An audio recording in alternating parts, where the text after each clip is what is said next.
comfort. Like it in the bottle, you'll love it in the can. Okay, now that's not going to go over well with a Ford Motor Company F-150 built trans tough. Capital One, what's in your man purse? Jim Denny Quick Grits, just like your birthing person used to make. Walmart, always low prices on puberty blockers. What that is. Wonder Bread, we apologize for our whiteness. Skittles, you'll taste the rainbow and you'll like it. And Marlboro Reds, come to where the flavor is. Okay, that's...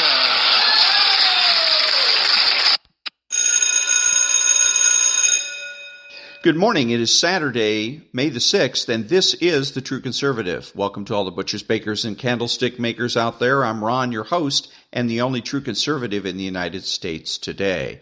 So today, after the Serenity Prayer and the Star-Spangled Banner, we will have no free lunch, the rape of the mind, Donald Trump, and take no prisoners. All that and more when I come back.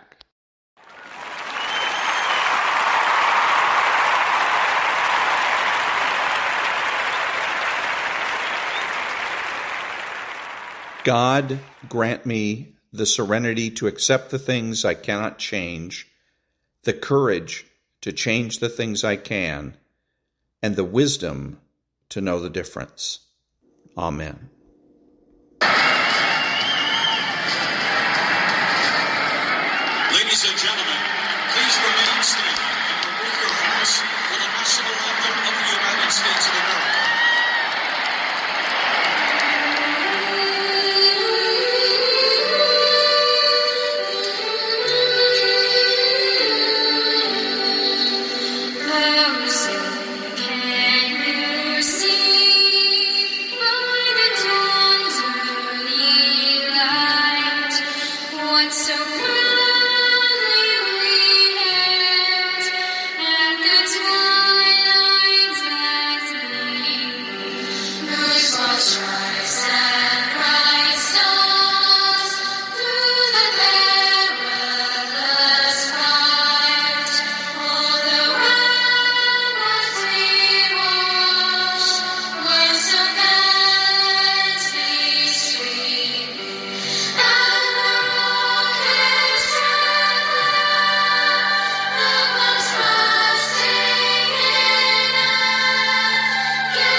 Thank you. And now there's no free lunch. 250 Economic Truths by David-Bahnsen. Unquestionably, the promise of more freedom was responsible for luring more and more liberals along the socialist road, for blinding them to the conflict which exists between the basic principles of socialism and liberalism, and for often enabling socialists to usurp the very name of the old party of freedom. Socialism was embraced by the greater part of the intelligentsia as the apparent heir of the liberal tradition. Therefore, it is not surprising that to them, the idea of socialism's leading to the opposite of liberty should appear inconceivable. F.A. Hayek. Incorrigibility is a dangerous thing when you are talking about ideologies intended to govern the affairs of the world. And that was No Free Lunch by David-Bahnsen. Back in a minute.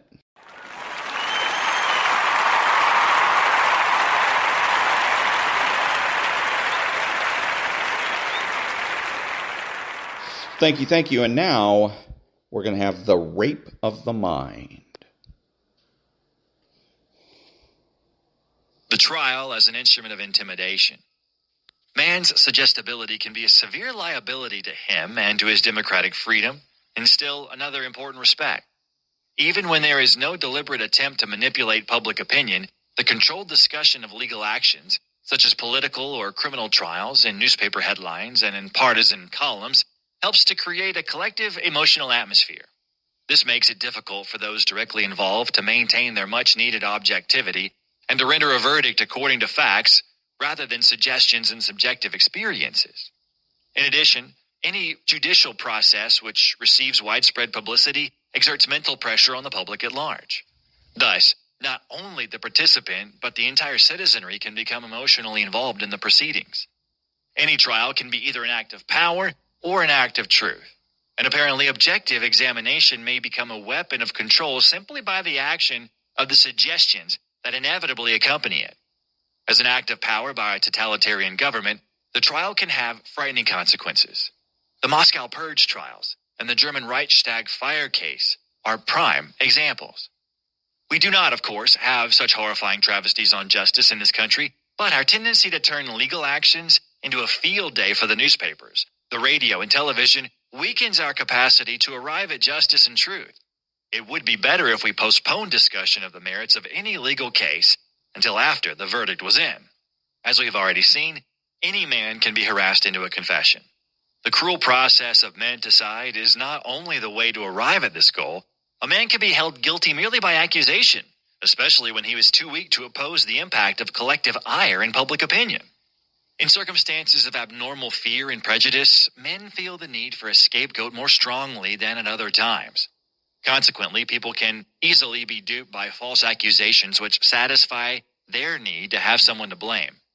Victims of lynch mobs in our own country have been thus sacrificed to mass passion, and so have some so-called traitors and collaborators.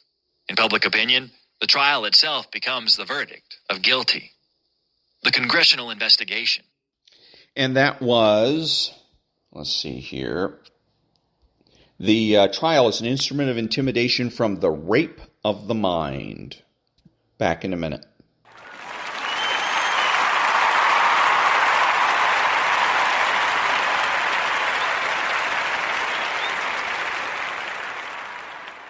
Thank you. And now a little bit of Donald Trump about Title 42. Under my leadership, we had the most secure border in U.S. history by far. We replaced catch and release with detain and deport. One of my most successful policies was Title 42, which allowed for instant expulsion of any illegal alien who crossed our borders. Anybody. If they were bad, we got them out. We got them out fast. Those who trespassed into our country could be immediately sent back to the place from which they came. Every would-be illegal border crosser knew that with Donald Trump in the White House, our border was closed. It was absolutely closed, and they had no chance of getting in, and therefore they didn't come. When Joe Biden came into office, he terminated every successful border policy that was put into place, including Remain in Mexico, one of the best of them all, deliberately throwing open the borders and instituting catch and release and resettling untold millions and millions of illegal aliens into the United States. They're now your neighbors. Congratulations. Now Joe Biden is preparing to remove the last remnants of my Title 42 policy just a few weeks from now, wiping out the few remaining shreds of our southern border. Hundreds of thousands of people will pour in that day, and the judge already said that's what's going to happen. This will mean complete and total mayhem and utter lawlessness, and unlimited numbers of fraudulent asylum seekers flood into the United States unchecked. They are unchecked. Nobody has any idea where they come from. They don't know if they're healthy, if they're sick, if they're insane, or if they're coming from prisons. Already, tens of thousands of illegal aliens have massed on the Mexican side of the border. They're getting ready to storm across the moment Title 42, which is so important, is officially gone. Can you believe they're getting rid of it? And when that happens, countless more will charge in from all over the world. They're coming from all over the world. And some of the states like California are saying, come in and we give you free health care, free education. People hear that from other countries. They say, well, that sounds good to me. And they're making a mass charge toward our border. It's absolute lunacy. It will be a mass resettlement of millions and millions of illegal aliens into your communities, and the invasion will be aided, abetted, and facilitated by the Biden administration's every step of the way. Every path they take will be made easier by Biden. Congress should move immediately to choke off and terminate all funding for catch and release. We should ban Joe Biden and the communists and the administration from using a single federal taxpayer dollar to set loose illegal aliens into the United States. Now is the time we have to fight to make sure our country survives, because our country cannot take 2 more years of this invasion. And when I take the oath of office on January 20th, 2025, we will immediately begin the process of fully securing the border and removing the illegal aliens Joe Biden has unlawfully allowed to break into our country. Thank you very much. And that was Donald Trump making an announcement on the upcoming expiration of the successful Title 42. The other thing I want to say about Donald Trump real quick is that one of the reasons that the politicians on both sides of the aisle are so afraid of him is because he makes promises. As I've said many times, our politicians don't want to make promises anymore. It's part of the strategy called under-promise, over-deliver. And so now they make no promises, and then they just simply take credit for everything, or at least all the good things.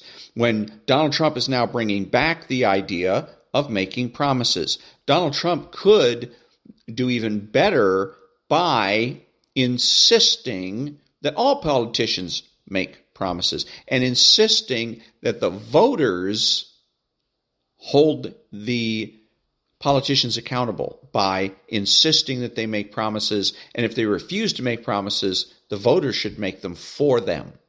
Back in a minute.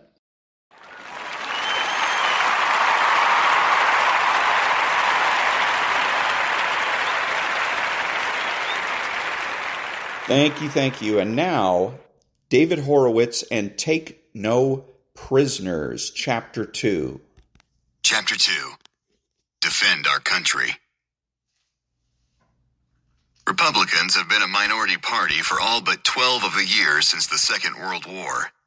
In election after election, voters have preferred Democratic promoters of the welfare state over Republican proponents of fiscal restraint. But the same electorate has reversed itself and crossed party lines to support Republicans when it came to protecting the American homeland. In a majority of post-war presidential elections, where national security was a primary issue, voters cast their presidential ballots for a Republican. While voters gave Democrats a majority in the House for 38 of 42 years during America's Cold War with the Soviet Union, they preferred a Republican as their commander-in-chief for 28 of those years. 3 of the 4 Democrats who made it to the White House, Truman, Kennedy, and Johnson, were strong anti-communists and military hawks, holding views indistinguishable from most Republicans on national security. The 4th, Jimmy Carter, was a former naval officer and beneficiary of the Watergate scandal. He was also a foreign policy disaster who served only 1 term before being defeated by Ronald Reagan. In all the years from 1945 to the present, the only Republican presidential victory in which national security did not play a major role was George W. Bush's in 2000, and in that election Bush lost the popular vote. In sum, when Republicans win national elections, it is because the American people trust them with the nation's security and don't trust their Democratic opponents. The issue of national security, moreover, has unified Republicans themselves. The party is a diverse coalition, and its factions are capable of sitting out elections if their favored issues don't receive the desired attention. But concern for the nation's safety has historically united the disparate elements of the Republican coalition. When the security of the country is a major issue in a national campaign, it pushes other divisive issues into the background. The conventional wisdom of Republican consultants is, it's the economy, stupid, although it was a Democrat who actually came up with that phrase. But the lesson of post-war electoral history is clear. Republicans win national elections only when they put national security issues at the center of their campaigns. Putting national security in the political foreground should not be difficult in a post-9/11 world in which Americans have been attacked on American soil. The number of countries openly supporting Islamist terror has steadily grown, and the most dangerous Islamist regime, Iran, is relentlessly pursuing nuclear weapons. Global turmoil in the election year of 2012, governments falling to Islamist parties in the Middle East, and violent conflicts erupting across the region should have made national security a priority for both parties. Indeed, the international situation as the election approached provided eerie parallels to the early Cold War conflicts, with implications equally dire. Yet Republicans failed to make these threats a political issue, while Democrats, abetted by a compliant media, were only too happy to pretend they were under control. To appreciate fully the disorientation of the Republican Party in 2012, recall how prominent national security concerns actually were as the election approached. In the 4 years since Obama's inauguration, almost 3 times as many Americans were killed in Afghanistan as in the 8 years that Bush conducted the war, and there was no prospect of victory. Under Obama's failed leadership, there were more than 8,000 Islamic terrorist attacks on infidels across the globe. This represented a 25% increase over the years in which the fighting in Iraq was at its height. In the face of this bloody Islamist offensive, Obama was actually claiming that the war against al-Qaeda was essentially won, and the terrorist threat subsiding. Al-Qaeda is on the path to defeat, and Osama bin Laden is dead. The Obama administration had officially dropped the term global war on terror in favor of the Orwellian euphemism overseas contingency operations. This deceptive formula was a practical implementation of its policy of denying the religious nature of the Islamic war against the West and of minimizing the Islamist threat. Denial was also evident in Obama's treatment of the Middle East's most dangerous actor and chief sponsor of terrorism, Iran. Obama was silent when hundreds of thousands of Iranians poured into the streets of the capital in 2009 during the Green Revolution to call for an end to the dictatorship. While Iran supplied jihadists with the improvised explosive devices responsible for most of the American fatalities in Iraq, Obama was uncomfortable with the anti-regime protesters because he was eager for rapprochement with the terrorist regime. His administration not only dragged its feet on sanctions designed to halt Iran's nuclear program, but actually worked to limit them. A particularly egregious example of the administration's policy toward the Islamic Jihad was its response to the 2009 massacre of 13 unarmed soldiers at Fort Hood by a Muslim fanatic, who 3 years later had still not been brought to trial. The Fort Hood terrorist had successfully infiltrated the U.S. Army, and despite open expressions of hatred for the West and a calling card that identified him as a soldier of Islam, had been promoted to the rank of major. The Obama administration was unconcerned with the infiltration of its military by a self-declared enemy, and even refused to recognize the shootings as a terrorist act, classifying the attack as workplace violence. But neither the troubling implications of these official cover-ups, nor the facts about the growing Islamist threats were features of the Republican presidential campaign. On the contrary, Mitt Romney focused almost exclusively on the economy, appointing as his Director of Foreign, Defense, and Judicial Policy a 30-year-old novice named Alex Wong, who had graduated from Harvard Law School only the year before. In 2012, Republicans were handed an October surprise that provided them with a prime opportunity to address the issue. On the anniversary of 9/11, Islamic jihadists launched attacks against the American embassies in Egypt and other countries. In Libya, al-Qaeda terrorists overran an American consular compound in Benghazi, murdering the American ambassador and 3 brave members of his staff, including 2 Navy SEALs. The attack took place in a country that had recently been destabilized by Obama's unauthorized military intervention against the regime of Muammar Gaddafi. As a senator, Obama had denounced the military intervention in Iraq, which had been authorized by both houses of Congress. As president, he invoked the principle of non-intervention to justify his passivity in the face of governmental atrocities in Syria and Iran. But in Libya, Without notifying Congress or even members of his own party, he set in motion the invasion of a country that posed no threat to the United States. Obama's unilateral military intervention led directly to the rise of the local Al-Qaeda, which planted its flag atop the same American compound it later destroyed. President Obama learned about the Benghazi attack within its first hour. The battle would last for another 6. The embattled Americans inside the compound begged for help from U.S. military assets, which were stationed only an hour or 2 away. But an order to stand down was given, and help was denied. No one, not even the Secretary of Defense, could locate the president for the duration of the battle. This was one of the most shameful acts in the history of the American presidency. It was compounded when Obama's team then went into cover-up mode, hiding for weeks the fact that what had happened was a terrorist attack, pretending that it was the result of a spontaneous demonstration over an anti-Mohammed video posted on the internet. This was the thrust of Obama's speech to the United Nations 2 weeks later when he paid tribute to his slain ambassador, but decried a crude and disgusting video that sparked outrage throughout the Muslim world, covering up that it was a carefully planned terrorist attack by an organization he had claimed was on the verge of defeat. Before his overthrow, Gaddafi had warned that his removal would unleash the forces of Islamic Jihad, not only in Libya, but throughout North Africa, a prophecy that was quickly realized. In the aftermath of Obama's aggression, Al-Qaeda was able to take control of an area twice the size of Germany in the African state of Mali. Jihadists emerged as the ruling parties in Tunisia and Egypt with the acquiescence and even the assistance of the Obama administration. A savage civil war erupted in Syria, killing tens of thousands and pitting a fascist regime allied with Iran against rebel forces aligned with Al-Qaeda and the Muslim Brotherhood.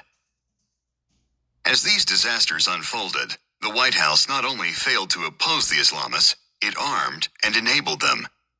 In the case of Egypt, with hundreds of millions of dollars in military aid and F-16 bomber jets. The Muslim Brotherhood government in Egypt, the largest and most important country in the Middle East, was a direct product of Obama's intervention. He had called for the removal of its pro-American ruler, Hosni Mubarak, and then promoted the Brotherhood's ascension to power by portraying it as a moderate actor in the democratic process. As the situation in the region deteriorated, the chief beneficiary of America's financial, diplomatic, and military support was the Brotherhood, which was the driving force behind the Islamist Jihad, the creator of Hamas, and the spawner of Al-Qaeda. To allay concerns about the emergence of the Brotherhood, Obama's Secretary of State, Hillary Clinton, declared, "We believe that it is in the interests of the United States to engage with all parties that are peaceful and committed to nonviolence, that intend to compete for the parliament and the presidency." Here she was referring to an organization whose spiritual leader, Yusuf al-Qaradawi, had recently called for a second Holocaust of the Jews, Allah willing, at the hands of the believers, and a party that was calling for the establishment of a Muslim caliphate in Jerusalem and the destruction of the Jewish state. Soon after Clinton's endorsement, the Muslim Brotherhood's presidential candidate, Mohammed Morsi, was elected Egypt's new leader. Secure in the support of the Obama White House, he wasted no time in abolishing the Constitution and instituting a dictatorship. There was no serious protest from the United States. Only months before the burial of what was left of Egypt's democracy, the new dictator received a visit from the chairman of the Senate Foreign Relations Committee, John Kerry. The man who would soon succeed Clinton as Secretary of State assured Americans, "In our discussions, Mr. Morsi committed to protecting fundamental freedoms, including women's rights, minority rights, the right to free expression and assembly, and he said he understood the importance of Egypt's post-revolutionary relationships with America and Israel." With unintended irony, the credulous Kerry added, "Ultimately, just as it is anywhere in the world, actions will matter more than words." Just as Obama misread Egypt and Libya, so he misread Syria. Both Clinton and Kerry praised the country's dictator, Bashar al-Assad, as a political reformer and friend of democracy, just as he was preparing to launch a war against his own people. Meeting with Assad, Kerry insisted that the Syrian was an essential player in bringing peace and stability to the region. Shortly thereafter, Assad launched a series of massacres that left tens of thousands of Syrians dead and provoked international calls for a humanitarian intervention, calls that Obama simply ignored.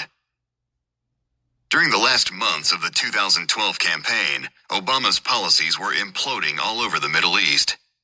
His claim that al-Qaeda was on the run had been brutally exposed as hollow. His administration was supporting an Islamist party in Egypt that, with his help, had taken over the most important country in the Middle East. He was steadily moving away from America's principal ally in the region, Israel, and toward America's most threatening enemy, Iran. Yet in the face of these developments, with their ominous implications for America's future, the Republican presidential campaign was all but silent about national security. The problem is the culture of the Republican Party. In his acceptance speech at the Republican National Convention in Tampa, Mitt Romney failed to mention the Muslim Middle East and devoted only one sentence to Obama's treatment of Israel, noting that the president had thrown America's only real ally in the region under the bus. Romney did not address Obama's role as enabler of the Muslim Brotherhood, or the millions of dollars his administration had provided to the Palestinian jihadists on the West Bank and in Gaza, whose stated goal was the destruction of the Jewish state. He did not mention the calls by the Islamist leaders of Egypt and Iran for the destruction of the Jews and the completion of the job that Hitler started. To be fair, Romney did touch on national security issues, but only briefly. First, he scolded Obama for abandoning America's East European allies by reneging on a previous commitment to their missile defense. This was followed by approximately 160 words reprimanding Obama for his notorious apologies to America's enemies, then praising him for his order to kill bin Laden, as though this were a difficult choice, and finally regretting that he had failed to take seriously enough Iran's nuclear ambitions. He began these remarks by making foreign policy a subordinate cause of his economic agenda. "I will begin my presidency with a jobs tour." President Obama began with an apology tour. America, he said, had dictated to other nations. No, Mr. President, America has freed other nations from dictators. Every American was relieved the day President Obama gave the order and SEAL Team 6 took out Osama bin Laden. But on another front, every American is less secure today because he has failed to slow Iran's nuclear threat. To begin with, it was the wrong tone. Romney's words did not reflect the urgency or the magnitude of the crisis Obama's policies had created. But more important, the substance of his criticism was deficient. There was no mention of Obama's support for the Muslim Brotherhood, America's sworn enemy, nor was there reference to the disasters of his policies in Libya and Syria, or to the betrayals of the principles that Obama and the Democrats had espoused in their attacks on President Bush over Iraq. While the Romney campaign was devoid of a coherent and sustained foreign policy message, it would be a serious mistake to regard this election debacle as exclusively, or even mainly, the fault of the Republican candidate in his campaign, or of the Republican establishment. The whole party was silent about foreign policy.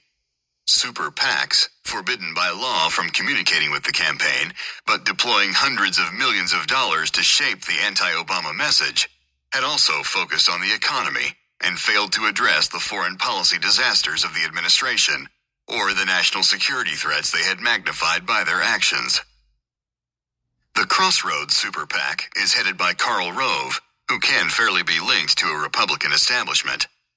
But Americans for Prosperity, one of the most important super PACs, is outside the party apparatus and culture and represents an independent conservative viewpoint. Yet neither of these super PACs focused on the national security issues in the manner necessary for the Republican to win the election. Everyone on the Republican side agreed that the economy would be the campaign's decisive issue. As is often the case, this conventional wisdom turned out to be wrong. This should not have been a surprise. In 1980, Jimmy Carter had presided over an economy worse than Obama's and was leading the Republican, Ronald Reagan, by 7 points in April. It was only when the Iran hostage crisis blew up in his face that he fell behind, after which there was no return. It is true that Romney made the situation even worse by his strategic decision in the third debate to hug Obama on foreign policy issues. But it is far from certain that any of the other potential Republican nominees would have conducted their campaigns differently. At one time or another, there were a dozen Republican candidates for the nomination, and they participated in 19 public debates. There were candidates for social conservatism, candidates for fiscal responsibility and job creation, and candidates for libertarian principles and moderate values. But there was not one Republican candidate for an aggressive assault on Obama's disastrous foreign policy. The failure of Republicans to grab the one issue that had won them virtually all their presidential victories since 1952 could be traced to an event that took place nearly 10 years earlier: the Bush administration's failure to defend the Iraq War against the Democrats' underhanded attacks. When the Democrats successfully branded Iraq as a reckless intervention and a bad war, Republicans lost control of the national security narrative and have not regained it since. The magnitude of the post-Iraq problem is revealed by an incident that took place 4 months prior to the 2012 election. Representative Michelle Bachmann and 4 other Republican House members sent a letter to the Justice Department's Inspector General asking him to look into the possibility of Islamist influence in the Obama administration. The letter expressed concern about State Department policies that appear to be a result of influence operations conducted by individuals and organizations associated with the Muslim Brotherhood. The letter then listed 5 specific ways in which Secretary of State Hillary Clinton had actively assisted the Muslim Brotherhood's ascent to power in Egypt, producing a decisive shift in the Middle East toward jihadist Islam. The Bachmann letter specifically asked for an inquiry into the activities of Hillary Clinton's Deputy Chief of Staff and Principal Advisor on Muslim Affairs, Huma Abedin, whose mother, late father, and brother were all identifiable leaders of the Muslim Brotherhood. For 12 years prior to being hired by Clinton, Abedin had worked for an organization founded and run by a major Muslim Brotherhood figure, Abdullah Omar Nassif, one of the 3 principal financiers of Osama bin Laden, and a figure still wanted by U.S. authorities in connection with 9/11. Abedin's mother also held a high position in the organization, which is dedicated to promoting Islamic supremacist doctrines and creating Muslim majorities in non-Muslim countries. Another important member of the Obama administration with ties to the Muslim Brotherhood was Rashad Hussain, a deputy associate White House counsel with responsibilities for national security and Muslim affairs. And there were others. The Obama administration's tacit alliance with an Islamist organization like the Muslim Brotherhood was concerning enough, and the presence of identifiable Islamists such as Huma Abedin and Rashad Hussain in positions of influence on matters of national security and Muslim affairs was reasonable grounds for an inquiry. But when Bachmann's letter surfaced, the Congresswoman and her colleagues were savagely attacked as McCarthyites and Islamophobes, and their inquiry was rejected as toxic. The attacks came not only from the Washington Post, leading Democrats, and such well-known academic apologists for the Brotherhood as Georgetown University's John Esposito, but also from Republicans John McCain and John Boehner. Without bothering to address the facts that Bachmann's letter presented, McCain charged, "When anyone, not least a member of Congress, launches specious and degrading attacks against fellow Americans on the basis of nothing more than fear of who they are and ignorance of what they stand for, it defames the spirit of our nation, and we all grow poor because of it." Said Boehner, "I don't know Huma, but from everything that I do know of her, she is a sterling character. And I think accusations like this being thrown around are pretty dangerous." As a result of these reactions, there was no investigation. The terms McCarthyite and Islamophobe are bludgeons wielded by the political left to shut down inquiry into subversive behaviors. The same concern about reckless accusations doesn't seem to apply to leftists, who can get away with baseless claims, for example that President Bush betrayed us in Iraq, Al Gore, conducted a war that was a fraud, Ted Kennedy, or lied while people died, Democrats generally. The success of these attacks during the Iraq War has left Republicans at a loss for words when it comes to holding Democrats to account over a wide range of security issues. For example, when Obama finally withdrew American troops from Iraq, a country that borders Afghanistan, Syria, and Iran, he failed to negotiate a status of forces agreement that would provide for an American base there. The Iraq War cost the United States 35,000 casualties and $3 trillion, yet the terms of Obama's withdrawal left us with no material benefits to show for it. The left impugned Bush's motives with the malicious slogan, "No blood for oil," but we have no access to Iraqi oil. By failing to secure a military base and 20,000 troops stationed in country, as the Joint Chiefs recommended, Obama undid the gains of the war and surrendered Iraq to the tender mercies of Tehran and the al-Qaeda forces still in country. There was no Republican outrage over this capitulation. No Republican accused Obama of betraying the Americans and Iraqis who gave their lives to keep Iraq free of jihadist influence and out of the clutches of Iran, although that would have been a reasonable charge. As a result, Republicans remained on the defensive, a position painfully evident in the third presidential debate. Here is how Romney attempted to frame the issue and how he was backed down by Obama. Romney: Number 2, with regards to Iraq, you and I agreed, I believe, that there should have been a status of forces agreement. Did you? Obama: That's not true. Romney: Oh, you didn't? You didn't want a status of forces agreement? Obama: No, but what I would not have done is left 10,000 troops in Iraq that would tie us down. That certainly would not help us in the Middle East. Romney: That was your posture. That was my posture as well. I thought it should have been 5,000 troops. The answer was we got no troops whatsoever. Obama: This is just a few weeks ago that you indicated that we should still have troops in Iraq. Romney: No, I didn't. I'm sorry, that's...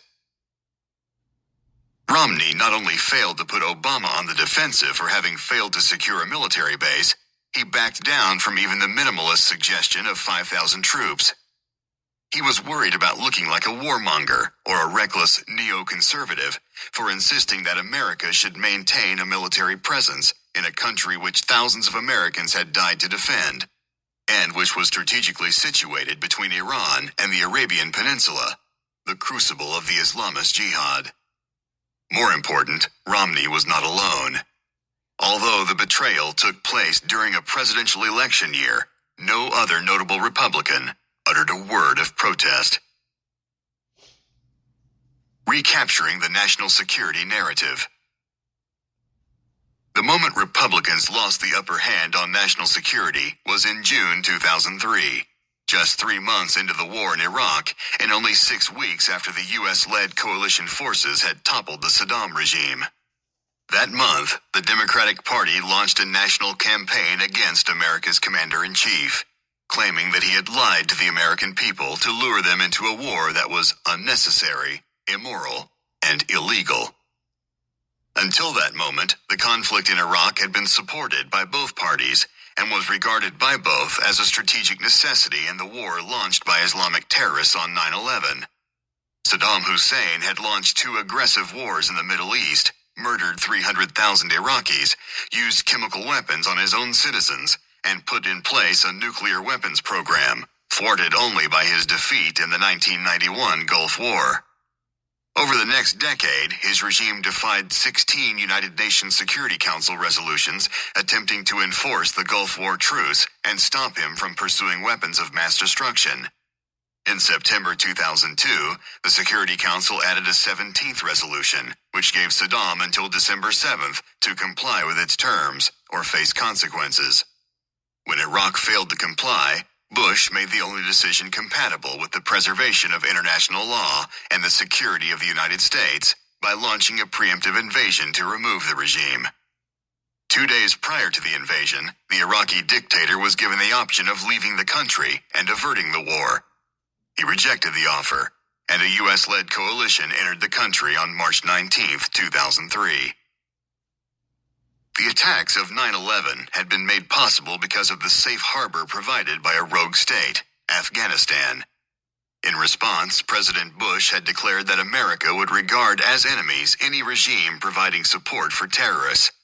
Iraq was such a regime. Removing Saddam had been an official U.S. policy since October 1998, when a Democratic president, Bill Clinton, signed the Iraq Liberation Act. Bush's decision to use force in Iraq was authorized by both houses of Congress, including a majority of Democrats in the Senate. It was supported with eloquent speeches by John Kerry, John Edwards, Al Gore, and other Democratic leaders. But in June 2003, just 3 months after the fighting began, the Democrats turned against the war and launched a 5-year campaign to delegitimize it, casting America and its Republican leaders as the villains. This betrayal of the nation and its troops on the battlefield was unprecedented. Major press institutions following the Democrats' lead conducted a propaganda campaign against the war, blowing up minor incidents like the misbehavior of guards at the Abu Ghraib prison into international scandals, which damaged America's prestige and weakened its morale. The New York Times and the Washington Post leaked classified documents, destroying 3 major national security programs designed to protect Americans from terrorist attacks. Every day of the war, there was front-page coverage of America's body counts in Iraq and Afghanistan designed to sap America's will to fight. Such coverage disappeared with the advent of the Obama administration, even though the wars and the body counts continued. The media fueled a massive anti-war movement, which attacked America's presence in Iraq and its conduct of the war in the most damning terms.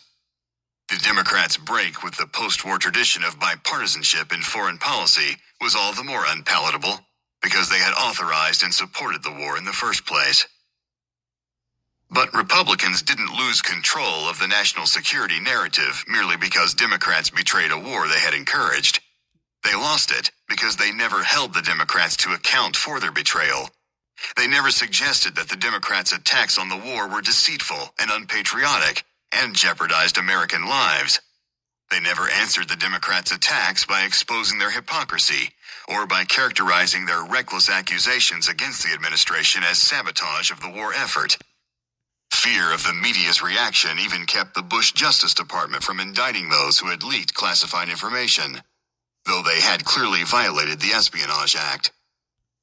And that was Chapter 2 from David Horowitz's book called Take No Prisoners, The Battle Plan for Defeating the Left. So far, he's long on history and rather short on battle plans. But we'll see how this works out. Back in a minute.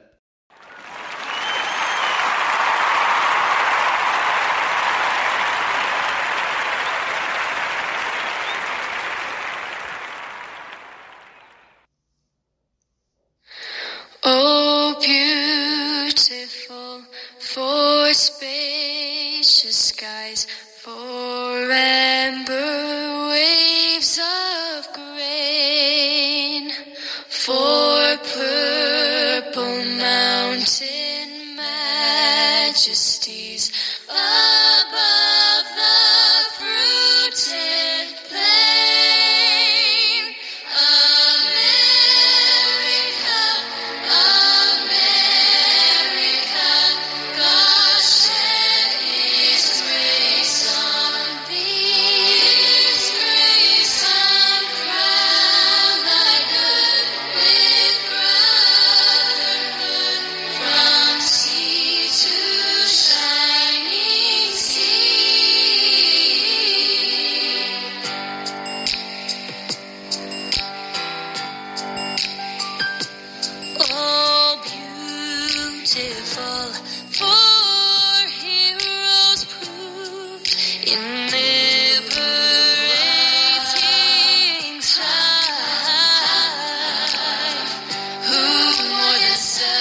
sea to shining, shining sea.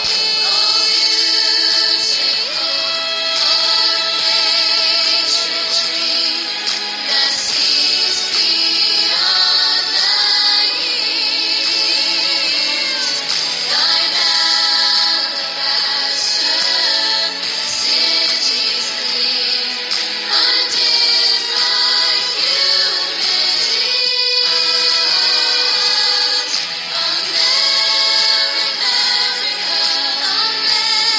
America, God shed His grace on thee, and crown thy good with brotherhood from sea to shining sea, and crown thy good with brotherhood.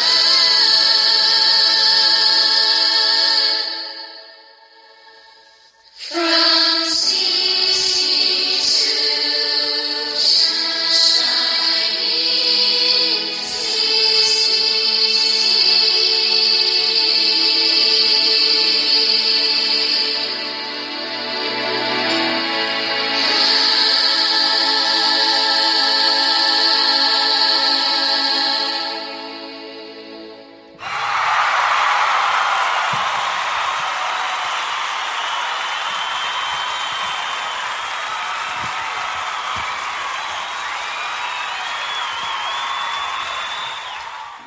This is Ron, your host, the only true conservative in the United States today, bidding adios to all the butchers, bakers, and candlestick makers out there. So I'm reminding you that the left has no authority, no power, and they can't win.